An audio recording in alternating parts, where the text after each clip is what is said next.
പ്രിയപ്പെട്ട കൂട്ടുകാരെ, നമ്മൾ കഴിഞ്ഞ ദിവസം കാണിച്ച ഈ ഒറിഗാമി ഉണ്ടായിരുന്നല്ലോ, അത് എല്ലാവർക്കും ഇഷ്ടപ്പെട്ടു കാണും എന്ന് വിചാരിക്കുന്നു.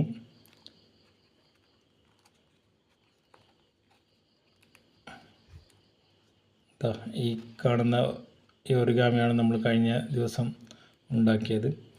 അതുപോലെ നമ്മൾ ഇന്ന് പുതിയ ഒരു ഒറിഗാമി ഉണ്ടാക്കിയിട്ടുണ്ട്.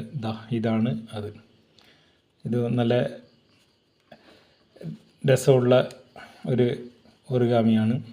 നമ്മൾ ഈ 3 കളർ വെച്ചിട്ടാണ് ചെയ്തിട്ടുള്ളത്. നിങ്ങൾക്ക് വേറെയും കളർ ഉപയോഗിച്ചിട്ട് ഇതിലും ഭംഗിയായിട്ടൊക്കെ ചെയ്യാവുന്നതാണ്. വളരെ എളുപ്പത്തിൽ തന്നെ ഇത് ഉണ്ടാക്കാൻ പറ്റിയ ഒരു ഒറിഗാമിയാണിത്. കണ്ടോ, നല്ല രസമുണ്ട്. പിന്നെ ഇത് ഉണ്ടാക്കുന്ന വിധം ഞാൻ നിങ്ങൾക്ക് അടുത്ത വീഡിയോയിൽ കാണിച്ചു തരാം. എല്ലാവരും അതുകൊണ്ട് മറക്കാതെ വീഡിയോ കാണുക, സബ്സ്ക്രൈബ് ചെയ്യുക, ഷെയർ ചെയ്യുക. Thank you.